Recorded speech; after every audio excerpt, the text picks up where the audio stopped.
खबरों के पीछे की असल खबर जानना चाहते हैं तो देखते रहिए पॉइंट ब्लैंक बाय पुष्पेंद्र। नमस्कार दोस्तों, कभी कभी बुराई में भी अच्छा हो जाता है। अमेरिका के एक अरबपति हैं जॉर्ज सोरोस, बड़े विवादित हैं, बहुत सी बातों के लिए देश भर में विश्व भर में जाने जाते हैं। अभी उन्होंने ताजा हमला प्रधानमंत्री मोदी और भारतीय लोकतंत्र पर किया और इसके जो जवाब आया उसमें केंद्रीय मंत्री स्मृति ईरानी ने कहा कि ये देश की लोकतांत्रिक व्यवस्था पर हमला है और इसका मुंह तोड़ जवाब सबको मिलकर देना चाहिए। और देखिए, अच्छी बात ये कि हुआ भी यही। पहली बार ऐसा हुआ कि एक मुद्दे पर कांग्रेस और भाजपा के सुर लगभग एक जैसे हैं। कैसे हुआ, क्या हुआ, इसकी और जानकारी देते हैं। अमेरिका के अरबपति हैं, निवेशक हैं जॉर्ज सोरोस।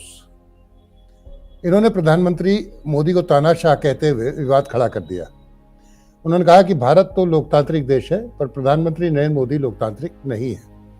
सोरोस के बयान को केंद्रीय मंत्री स्मृति ईरानी ने भारतीय लोकतंत्र पर हमला बताते हुए आह्वान किया कि इसका एक स्वर में जवाब दिया जाना चाहिए, और वो दिया भी गया। अच्छी बात ये हुई।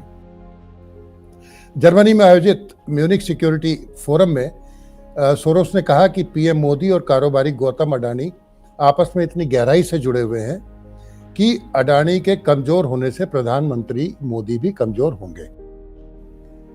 उन्होंने बहुत सी बातें कही कि उन्होंने मैनिपुलेट किया अडानी ने, और नतीजा ये हुआ कि ताश के पत्तों की तरह उनका जो स्टॉक्स थे वो बिखर गए और वो नीचे आ गए, और इससे प्रधानमंत्री मोदी भी कमजोर हुए हैं। ये उन्होंने आरोप लगाया। उन्होंने कहा कि इससे प्रधानमंत्री मोदी भी कमजोर होंगे और इससे भारत में लोकतांत्रिक पुनरुत्थान को बढ़ावा मिलेगा।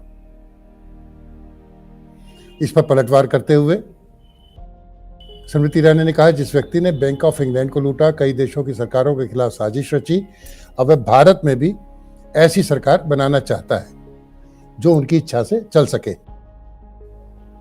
यह पहली बार नहीं है जब पीएम मोदी पर इस तरह का हमला हुआ है।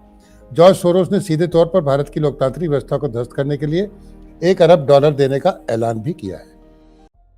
इस तरह से यह भारत पर हमला है। पीएम मोदी पर व्यक्तिगत टीपा टिप्पणी को सहा जा सकता है, लेकिन देश पर वार स्वीकार नहीं है। इसका जवाब हर हिंदुस्तानी को देना चाहिए।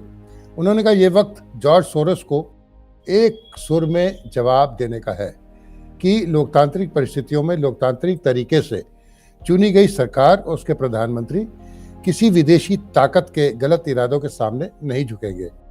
भारत ने पहले भी विदेशी ताकतों को हराया है और अब भी हराएगा। जॉर्ज सोरोस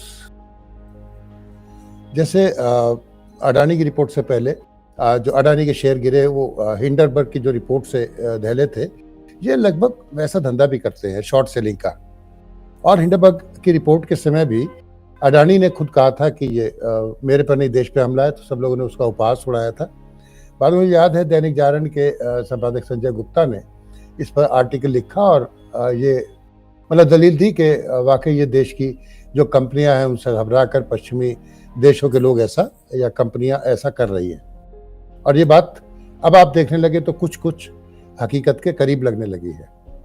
अब जो अच्छी बात हुई वो ये हुआ कि भारतीय जनता पार्टी या स्मृति ईरानी की इस अपील के बाद जो कांग्रेस का बयान आया वो बड़ा सराहनीय है। जॉर्ज सोरोस की टिप्पणी पर प्रतिक्रिया देते हुए कांग्रेस के वरिष्ठ नेता और प्रवक्ता जयराम रमेश ने कहा कि भारत में लोकतांत्रिक पुनरुत्थान का सोरोस से कोई लेना देना नहीं है। भारत का लोकतंत्र यहाँ की चुनाव प्रक्रिया और नतीजों से मजबूत हो रहा है। वहीं कांग्रेस नेता सुरेंद्र राजपूत ने कहा, नरेंद्र मोदी को कोई झुकाए तो ये देखना भाजपा का काम है, लेकिन हिंदुस्तान के प्रधानमंत्री को कोई नहीं झुका सकता। कितने अच्छे शब्द कहे। और यही एक स्वस्थ लोकतंत्र की, अच्छे लोकतंत्र की अच्छाई है जो इस बार दिखाई दी। अब ये सोरोस हैं कौन? हर मजबूत नेता इनके लिए तानाशाह है और ये छवि बिगाड़ने की कोशिश करते रहते हैं। हंगरी में अमीर यहूदी परिवार में जन्मे जॉर्ज सोरोस अमेरिकी नागरिक हैं। 1984-89 के दौरान हंगरी में हुए सत्ता परिवर्तन में उन्होंने अहम भूमिका निभाई थी। सोरोस को शुरुआत से ही मजबूत सरकारों को अस्थिर करने का शौक रहा है।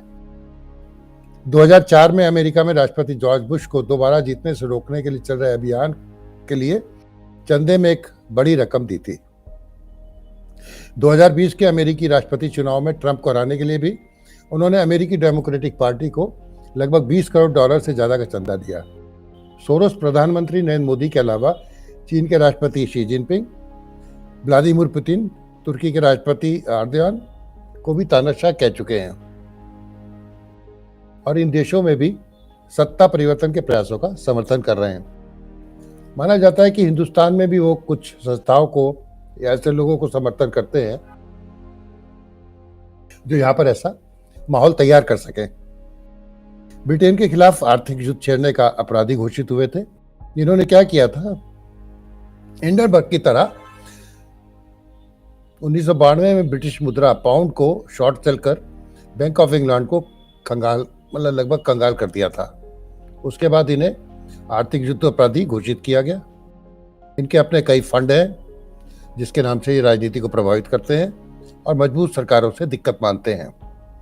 उनका मानना यह है कि अगर और देशों में स्थिर सरकारें बनेगी तो प्रगति करेंगे और जो मजा आज अमेरिका और बड़े देश ले रहे हैं वो पीछे रह जाएंगे।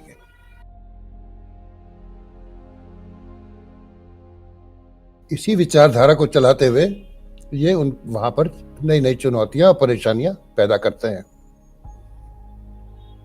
पर सोरोस साहब, आपने इस बहाने भारतीय जनता पार्टी और कांग्रेस को एक साथ ला दिया। धन्यवाद, नमस्कार। खबरों के अंदर की खबर, ना काहू से दोस्ती, ना काहू से बैर। सुर्खियों का मतलब क्या है, खबरों के पीछे की असल खबर जानना चाहते हैं तो देखते रहिए पॉइंट ब्लैंक बाय पुष्पेंद्र। क्या सही क्या गलत, फैसला होगा आपका।